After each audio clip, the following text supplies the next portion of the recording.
Welcome to the Mojo Market Report. Here's your hosts, Dave Sturchio and Chris Gueci. What's going on, everybody? Welcome to the very first. Did you like that impromptu camera Jeopardy feeling where you're like, you don't know what they're saying, but they're actually saying it? What's going on, everybody? Welcome to the very first Mojo Market Report. I am your host. We are your hosts. Dave Sturchio here, Chris Gueci over there of Chop Sports, coming to you from Chop Studios.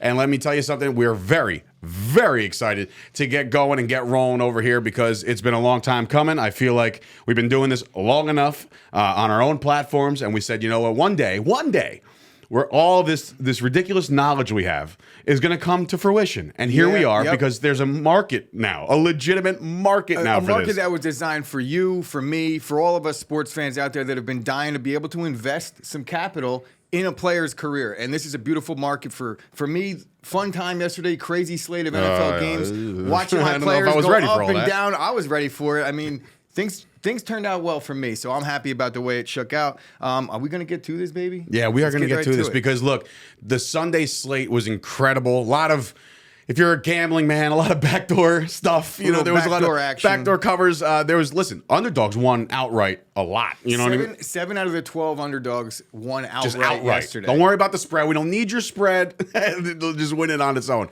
An incredible slate. We saw a lot of things. We saw a lot of really good comebacks with Tua and just, the Raiders ending. And you went off. Listen, we don't have to cover the entire thing. You saw it. You saw what went down. Me and Chris, very happy walking in this morning. As you know, if you followed this before, we're going to keep our bias out of this, but big Cowboys guy, big Packers guy. We both celebrating a little Victory Monday here today. Cooper Rush, we'll talk about him later on because why not, right? That's exactly what I want to do. I want to talk about Cooper Rush. Is that all right? Is that okay with you if I talk a little Cooper Rush? I wish we could talk Cowboys defense because they stifled the Bengals offense in a second straight week. Let's get right to these games. They're in trouble, yeah. So, look.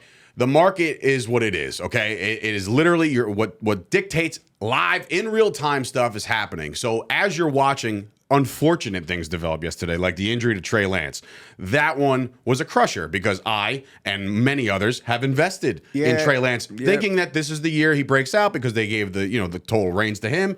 And unfortunately, it's not a breakout; it's a broken ankle. Yeah, it wasn't a good look yesterday on my private page on Instagram. I made a little "I'm all in on Trey Lance" post, and I got bombarded with instant direct messages from people saying, "Come on, bro, really? You did this to this guy?" No, it wasn't my fault. I don't buy into that stuff. But prayers up to Trey Lance. I'm not out on Trey Lance just yet, though. I believe in Trey Lance long term. I did get out on him for now so I could play a little bit yesterday, but not a good situation. Going forward, I'm not all out on Trey. All right. Well, we'll talk about it. Yeah, as we go, we'll talk about it. But obviously, guys, if you're checking us out for the first time, the Mojo Market is exactly what it is. Today's a big launch for these guys, and I think that it's going to blow up because why not? It's not your daily fantasy. It's not your yearly fantasy. It's not your dynasty leagues. It's nothing like that. It's literally watching these players in real time do their thing. So yesterday, when we saw guys like Lamar Jackson going completely ham and Tua going ham, like those guys were moving in real time. And I went onto the app and I said, all right, I wonder how this is dictating this because, guys like Tua and guys like Lamar Jackson are already kind of not heavy on the price. I mean, they're underpriced when it comes to like Tom Brady. Tom Brady's top dog, but like you're looking at those guys. Lamar's definitely on his way. He's got an MVP under his belt. So he has some legitimate banked value. But with the Tua situation, there's a lot surrounding Tua's ability to throw the ball deep. And then he's got those two burners on the outside. The way the game script played out, I want to talk a lot about the pass catchers with the Dolphins yesterday because across the board, if you're a Tyreek Hill, you're Jalen Waddle and Mike Gesicki, all those guys shot up, right? It was a positive game script for the pass catchers for the Dolphins, and they responded accordingly. The second half, Tua, I think, threw 4 touchdowns in the second half alone. Listen, I've not always been, much like Lamar, I've not always been the biggest Tua supporter. I think this is going to sound weird, but I think it's because he's a lefty. And like every time he delivers, it's like looks weird to me. I'm just like, that's an ugly delivery, but he's actually just mirror it. And he's doing the right thing. Talking about young quarterbacks that are in a really good situation. He's winning football games. Tua's in the best spot.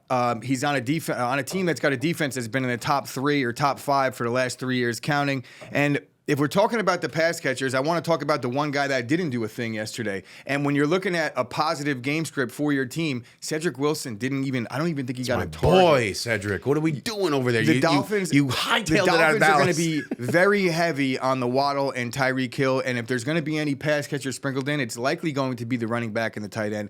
I'm not so sure that the third receiver on Miami is going to get much burn out there. And rightfully so. Because Tyreek Hill and David Tua, that connection in the fourth quarter, bro. How do you leave these guys that wide open? Is my question, dude. They were running free, and that's why I have not a problem with Tua, but some of his passes, it looked like some of these guys were waiting for fair catches. You know what I mean? Because they're just kind of dropping in, and that's all well and good. But you got, and I talked to a bunch of people on social media yesterday, and they're like, "Well, what do you expect him to do? You're trying to outthrow two of the fastest guys in the league, so it's not the easiest thing to do." So with that game, we got to move into our first segment of the day, because I think the top movers, and one of the tippy top movers yesterday was a guy you just mentioned, and that's Jalen Waddle.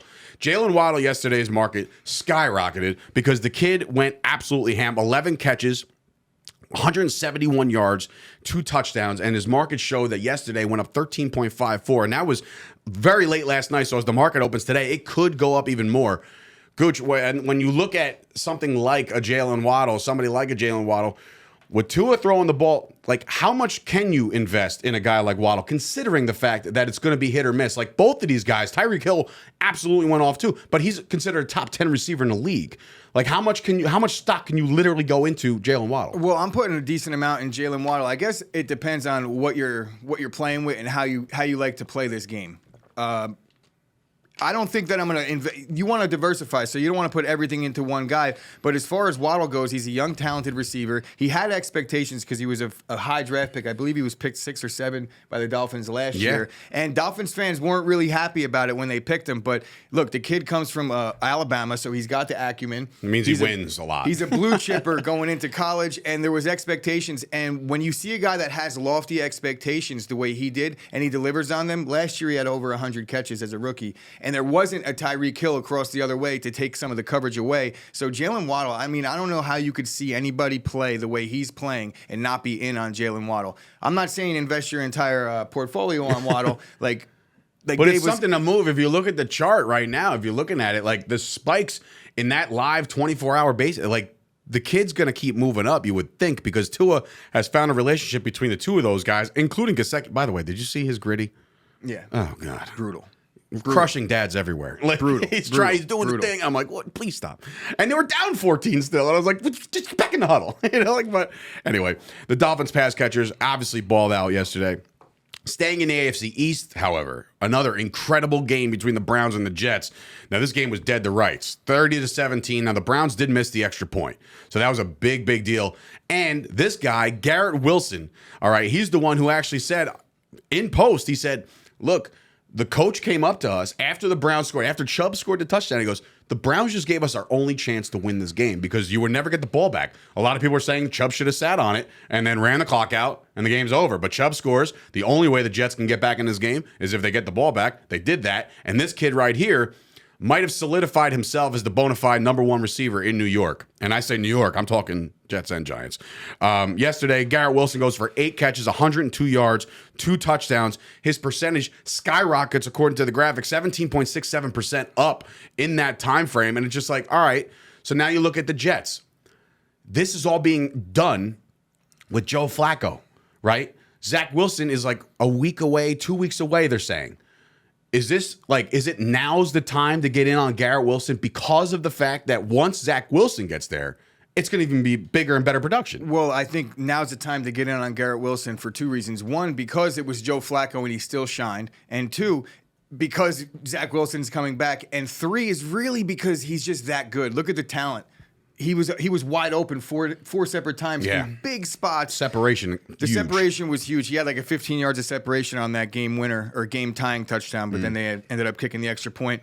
The thing that I want to mention is even though Zach Wilson's injured and didn't play, he didn't shoot up a lot, but he did shoot up a little bit. And I think that has to do with the young, exciting team that the Jets have right now. They have 2 guys in the backfield that are able to mix it up a little bit. Complement each other. Finally got a little more credit than he deserved going into week 2. As a Michael pass Carter catcher, and Breece Hall, I definitely like the Jets' young offense. These guys are littered with players that I'm I'm interested in. I'm not saying I'm going all in on the Jets yet because it's still the Jets, but shade thrown at New York. When right Zach Wilson comes back, it's going to be a fun team to watch if he can get over that hump a little bit. He's a young guy, but I believe in Zach Wilson, and he's rather cheap right now if you look at some of the other quarterbacks that came in the class that he's in. So I kind of like the Zach Wilson situation going forward with the Jets. I like it too. Now, look, we understand as you see this show, the Mojo Market Report, you see us talking all well and good about all these players that are shooting to the moon. Unfortunately, with the market, things don't always go your way, right? And if you're Kenny Golladay, things don't go your way, okay? Golladay, yesterday, no targets, no catches. Last week, 1 catch. His market plummeted. He's down 15%, according to the numbers and according to the Mojo app, which right now you can download right now and get involved, start playing.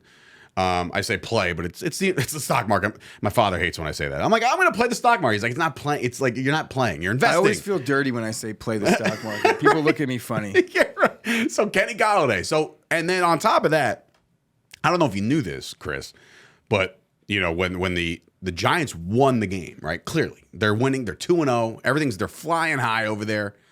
And I'm looking at this and I'm like, okay, cool. That means all the reporters are going to go in there, interview all the heroes, everybody that's involved. They go to Kenny Golladay. Kenny, how do you feel about the game? Kenny's not there. Kenny Golladay clears out his locker and leaves. Well, Kenny Golladay must have found out that he's the only player on the Giants offense whose Mojo stock plummeted yesterday. Right. And maybe Kadarius Toney too. It's just completely he got on the field this time. And at least Kadarius Toney's handling it like you'd want a professional player to handle it. And honestly, Kadarius Toney's the guy that I'd expect to shun the media out of the right. two. Kenny Galladay's been a professional up to this point in his career, and I'm not saying he's not a professional, but you know, Kenny, you got to speak to the media. On the other side of the field, unfortunate situation with Tommy Tremble. I think that he broke something or turned a knee or something went down, but he plummeted, and I think that's largely due to the fact that it was a potentially season-ending injury there. And I wanted to mention Chuba Hubbard. He shot down just a little bit. I saw that too. And he didn't do anything wrong. He didn't get injured. I don't think he got injured. It was more so just Christian McCaffrey, another game back, another game looking healthy. He eclipsed the 100-yard mark. Christian McCaffrey, he may be just far enough removed to where you could start considering an investment in McCaffrey. Oh, no. Not going to be me. But you may want to start considering it because, look, he looks good. He does. He's passing the eye test. It's not his fault yesterday didn't go their way. I can promise you that. You're blaming Baker, aren't you? I'm blaming Boo-Hoo Baker, baby, all day long. There was a great graphic that was put out on the Mojo Twitter yesterday, and it's who would you rather short long term? I know that might be a little... Please inform the crowd of what the heck that even means. So who you want to short long term over the duration of their career? And to short somebody, it means I'm just going to invest in the fact that I don't believe this player's stock is going to go up. So you can, in fact, make some money if a player's stock goes down by shorting this stock. And the question was posed because the games are about to kick off. It was Baker Mayfield and Daniel Jones. Very similar career trajectory, very similar career projections up to this point. And the question was, who would you rather short long term? And to me, just going to answer this quickly, and maybe it'll give you guys a little understanding. To me, I would short Baker long term, meaning I think Baker's going to have a worse future career than Daniel Jones. So if he does, I make money on that. So the comeback player of the year, Baker Mayfield, is going to be short. Stop it. We don't. Nobody believes that. Nobody believes except that. This guy. Because I'm going to tell you why, though, and this will give the insight. Baker Mayfield's already on his second stop. Typically in the NFL, do you know of many guys that get 3 opportunities to start in this league? I don't. Sam Darnold, that's 2. 2. And is he Ryan Fitzpatrick? I mean, he did get an opportunity. Ryan Fitzpatrick is journeyman, but it takes years and years. And are you really going to invest in Baker and hang on to him for 9 years? No. In the chances that he gets a third start like a Geno Smith? Yeah, Geno did have 3 stops where he started, but he wasn't the starter on the Giants. That was a gift. But back to the point, Daniel Jones now has Brian Daboll as his head coach. Brian Daboll worked wonders with Josh Allen. You saw what he's done. He created an MVP candidate. I know Josh Allen is maybe twice the player that Daniel Jones is. I was just going to say, folks, he was about to... I felt like Chris was going on the rant saying Daniel Jones could be the next Josh Allen. Nonetheless, Jalen Ramsey was the guy that was talking about Josh Allen being trash years ago. Brian Daboll and Josh Allen worked hard to fix that. Now, Brian Daboll's in New York, so I think with the situation he's in, I like Daboll over a Matt Rule. I like the supporting cast. The Giants are on the come-up young team. And if they each fail at the stop that they're at, I believe that because there's only one failed opportunity, I think Daniel Jones gets another chance, and you could see a potential, think like Ryan Tannehill type resurgence with his second team. Okay. I think he has the ability. That's not a bad play at all. And you know what? It's a great thing that you brought up both of those guys because now it's time to talk some quarterbacks, Gooch. Let's do it. All right. So, look, the insanity that was, you see it on your screen right now. A lot of guys that you expected. Lamar, he's a good player. Tua, good player. A couple guys at the top of that list you didn't expect to jump the way it was. And you know what? I made a tongue-in-cheek tweet a couple days ago. Maybe it was like Thursday or Wednesday of last week. And I said, I'm about to invest in Cooper Rush. And boy, oh boy, was I ever proven right.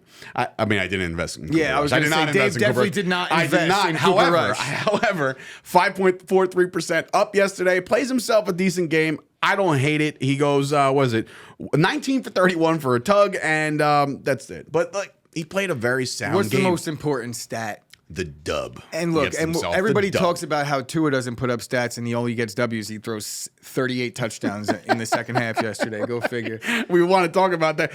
All right, look, that was Cooper Rush. That was my flowers to Cooper Rush. That's all I can give you, pal. Go win a game next week in New York. But I got to start with Trey Lance's stock obviously plummeting after the injury and Jimmy G being inserted. Now, there were a lot of 49er fans out there going into this year that said, you know what, I'm not really too sure about the whole confidence, like switcheroo. Like, you act as if Jimmy G didn't bring you to a championship. You know what I'm saying? Like an NFC championship game. And, and he was in the Super Bowl not too removed to go.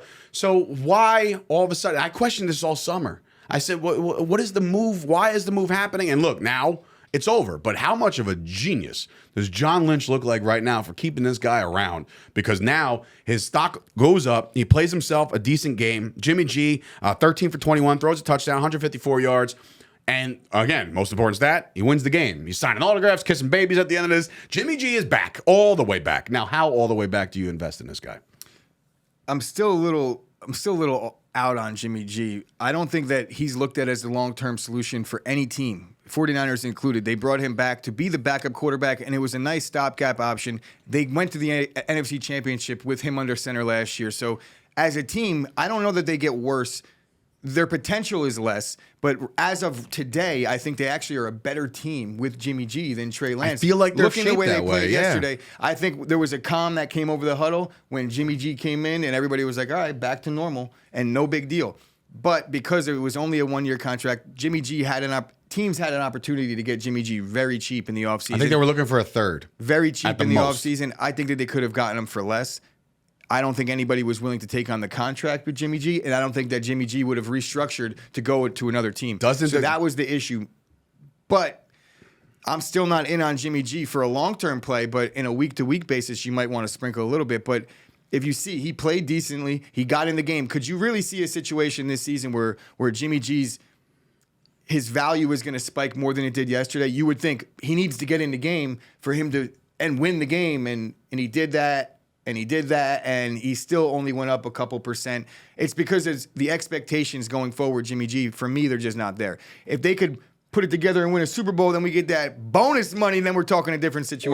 We're talking. Oh, but man. Right now, I need to see way more out of that 49er Did you do any of that extra curriculars yesterday? I definitely played around a little bit, having fun. I don't want to talk about it. All right. Because I increased the risk a little bit in the 8 o'clock game. And it didn't work out my way. Okay. And we're talking about the multipliers. We're that's talking a about big deal. Yes, we'll talk about that throughout the course of the week. But sticking with the quarterbacks, Tua yesterday, I mean, for God's sakes, 36 for 50. Okay, he threw the ball 50 times, and 6 of those times went for touchdowns. He did throw 2 picks. I have to throw that out there. But 469 yards. Tua absolutely played out of his mind. Now, he doesn't seem like the guy that's going to. Let's be honest here, okay? Let's be honest. A lot of this is yak, okay? There was a couple balls that he did loft up there, which were great, and Tyreek Hill does the peace sign, he goes away. But a lot of this stuff is going to come after the catch. In your mind, when you invest in a guy like Tua, does it matter? It does not. No, right? It does not. I don't think that anybody's looking at these plays and saying, hey, Tua sucks still because he threw that ball 2 yards underthrown. Look, get these guys. Except me, and I got roasted. Get these guys the ball in space and let them do their thing. I think it's a testament to the offense, to the coordinator. And look, Tua's putting the ball on them. He's an accurate passer. You got to give him that. And these guys burn. So why not just get them the ball in space? They're getting 15 yards of separation, so you could afford to underthrow at 5 yards. I like Tua because of the situation he's in going forward. They clearly, maybe they didn't believe in him as much as they should have in the offseason because of all the Deshaun Watson talk. But at every stop, Tua's had to deal with some nonsense, even in college with Jalen Hurts and that whole situation. Yeah. Tua's been overcoming adversity at every stop, and he just wins football games. I love him. Did you hear their head coach in the post game? He said that in the beginning of right the night before when the coach gives that final hoorah speech right to the team, he said, "Look, I want to see us face some adversity. I want to see how we respond." And he goes, "They took me as literal as possible with that game, the way it played out. Nobody out there had the Dolphins coming back to win that game." But anyway, speaking of that game, the flip side. Now, I want to ask you a question, Chris. With Lamar Jackson, 21 for 29, 3 touchdowns, 318 yards, 115 on the ground with a touchdown, too. He's only up 4% because obviously the expectations for this guy were through the roof.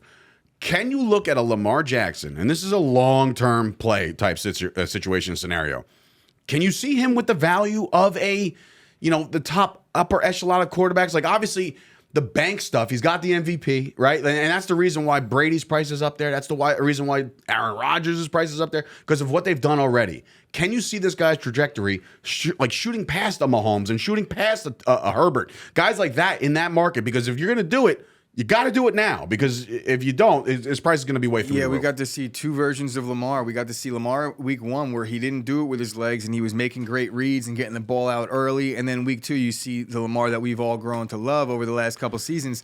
Most of us. Still a running back to me, but I think contract year Lamar is going to be a scary thing for opposing defenses. They had major issues in the secondary, and that's the reason why they lost this game. The corners got gashed. Lamar Jackson played incredible. In fact, across the board, every single offensive player, I believe, for the Ravens did go up, minus a J.K. Dobbins, and J.K. Dobbins didn't play. So he's got to be back next week, right? You would assume. It has to. I've been hearing that for the last year. So no, J.K. Dobbins. Hopefully we get him back on the field shortly. I'm a big Dobbins guy. So, but back to the Lamar thing. Lamar's in his contract season.